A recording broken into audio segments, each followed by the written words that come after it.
Hello, Gorringes are on sale this time for our auction on the 23rd of January. And sometimes we refer to Gorringes as being a bit like a sausage factory, that it comes in and it sort of flows out the other end. And if we've been pumping out bangers at the end of last year, well, this year things are a little slimmer and we're sort of squeezing out chipolatas, so to speak. There's not quite so much in the sale because, of course, Christmas and everything, things stop for 2 to 3 weeks, and so it sort of breaks down that sausage factory production line. But anyway, we have got a warehouse full of things for you to look at and a load of smalls over the road. How about lot 1001? This reconstituted stone garden statue has come from a local gardener in East Sussex. Apparently goes by the name of Julian. He's a reasonable size, reasonably heavy as well, to get another pair of hands to help you if you want to lift it. From the same property, look at this whopping great bench. It's cast iron with sort of rustic underframe, big old single piece of wood. That seat, that is lot 1114. I think 200 to 300 or so estimate. What else have we got to show you? Which row shall I go down? These caught my eye only because you haven't got your microphone on. I haven't got my microphone, so I will look at the camera for change. These caught my eye because people always like this, what's sometimes called military style. I mean, essentially they're two chests of drawers with inset handles, but they don't come apart or into sections or have side handles or anything. But this recessed brass handle look is always quite popular, as are always small nests of drawers rather than 2 or 3 just big ones. So that is lot 1028. Oh, nice. They're need a bit of polishing over the top, but they're good and solid and well made. So carry on, let's just wander down and see what we've got. We've got some 1960s, I suppose, 60s, 70s teak dining furniture. Look at the shapes of the seats. They're fun. They are fun, aren't they? Yeah. Do we have anything? We have a made in Denmark. Frem Roge is the name. Lot 1026. Looks like we've got the set of 6 chairs with the extending table with one of those leaves in the middle that folds down and disappears, so quite practical and funky and fashionable these days, unlike many other things that we have here. So there's another modernist mid-century piece, lot 1021. We are seeing more and more of these sort of things creep into the sales and more interest in them from a local country house. How about these big museum display cabinets? So not for everybody, but if you've got a collection of something that you're rather proud of and want to show it off, these are perfect. They've got, well, they did have locks. The doors should hinge and lift up, not guaranteeing anything at this stage. And they need a bit of a buff up to these rather nice metal edges around the glass, but there we go, something different. As always, mid-century bedroom furniture, another museum display cabinet. You have the option to drop the sort of board across the middle here, so you don't have to look across, and you could put some information about whatever it was you were displaying inside. So there we go. A long case clock across here catches my eye, caught my eye. That's nice. 1089, it's a re-offer. It was in at 300 to 500. Perfectly nice, clean mahogany case, signed by a Fleet Street maker. Looks to be in all there. You've got keys, you've got winding keys, you've got finials that with a bit of fettling will stand up straight, but it just reflects the fact that long case clocks are not overly desirable anymore unless they have some very technical details or they're very early, and unfortunately that one doesn't qualify for either of those characteristics, but it is a nice looking piece, so it'll be back in at about 150, 200, and surely it's worth all of that. Nice rosewood breakfast table, yet another item that's not hugely sought after these days. Sitting upon it though, 1052, these little sort of tall chairs or occasional tables, urn stands, whatever you want to call them, have later specimen marble tops, and as soon as you get that, everybody wants them. Oh, really? Very popular, these, whether they're done in these sort of rounded specimen sort of pebble slices, or whether they're done with a more formal arrangement. Either way, they've got that decorative look that suddenly makes them more desirable. They're lot 1052.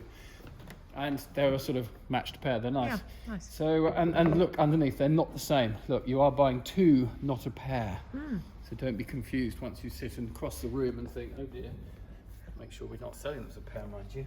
So we drift past further Victorian furniture, painted chests. Look at that, there's a bow front chest for you. Yes. Quite nicely painted, isn't it? Cornucopia, lyres, what's not to like? A big sort of freestanding centre table. We think that's a bushel of wheat, don't we? Yes. In theory. Yeah. Maybe with a glass top, but you wouldn't have to have that. Lot 1115.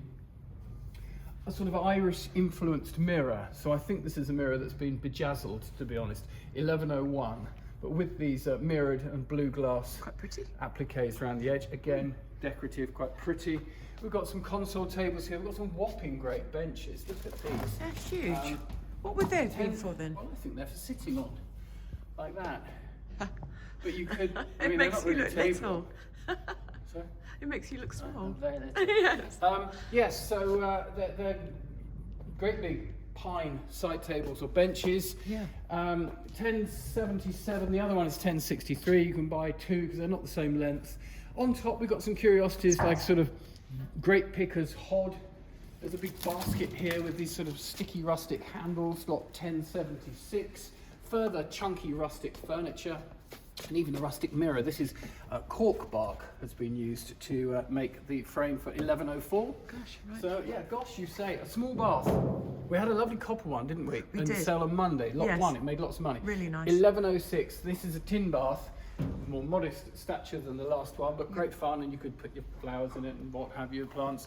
So there we go. An array of things for you to consider. And we'll pop over the warehouse, and not the warehouse, we're going to have a look in the sale room where it's a bit warmer and see what we've got. Here we are in the smalls, and we've got a mixture as usual. So what catches one's eye? Well, a mixed lot of teapots here.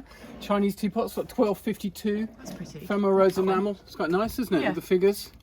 Bit of cracking to the handle as it is 200 and plus years old. Gosh. There's another one, floral decoration, and you get others in with it. Down below, mixed lot of Dalton stoneware, the traditional sort of tobacco jar.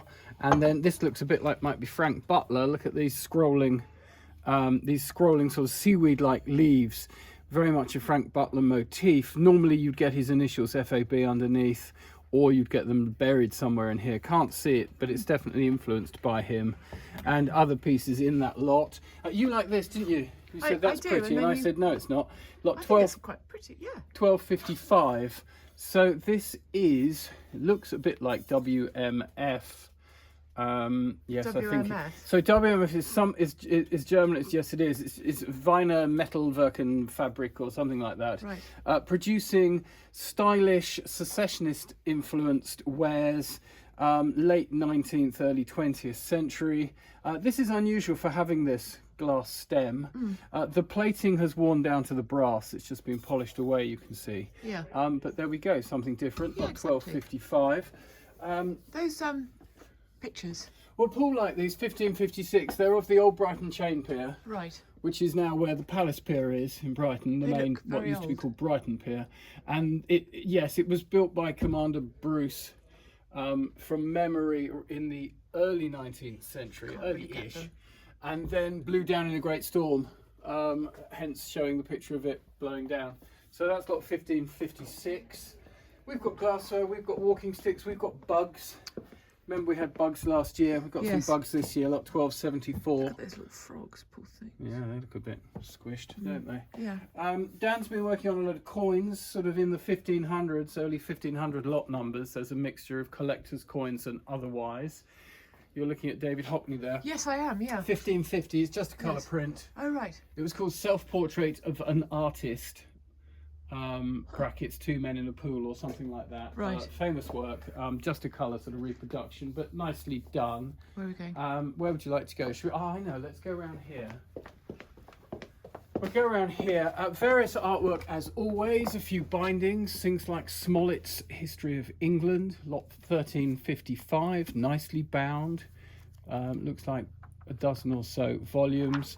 Don't think anyone's going to read it, but you could do if you wanted to. The print is actually sort of a decent Quite size and reasonable. printing. In fact, easier than most modern books. To be honest. Carrying along, yes, this caught my eye. Deakins, George Deakins, very much like sort of Doily John, and painting in that heavy palette knife technique. Doesn't make the money of Doily John yet, and that one's very dirty, needs a good clean, but that's It's like 1576. Lucia or somewhere, doesn't Yeah, it? that's what I thought. That looks like one of the pitons, doesn't Pitons, it? yeah. That big Yeah. Sugarloaf mountain. Yes.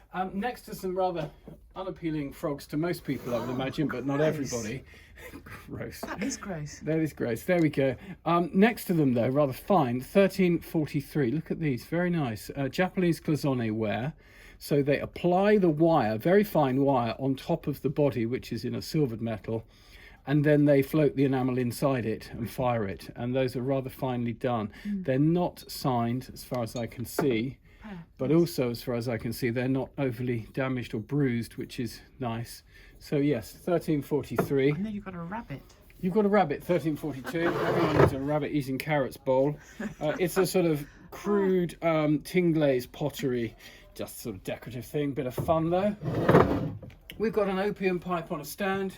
We've got a remote control helicopter that looks like it may have Crashed. may have crashed. It may need work. We've got a monkey. We've got a barn owl in a cage. We have paintings of kittens. Gosh, that's what everybody needs, isn't it? There we go, look at that. That is by Keith Fowles. The title is Great White, referring to the butterfly. Lot 1593. On top of that, a whole host of other pictures, of course. There's a little bit of jewellery, including some watches that are quite nice. I think I saw those in Roger's strong room. And then whatever else you might desire, I'm sure we've got it tucked away somewhere. So do come and have a look. Have a good look at the website. Send us any queries, and we hope you enjoy the sale. Thank you.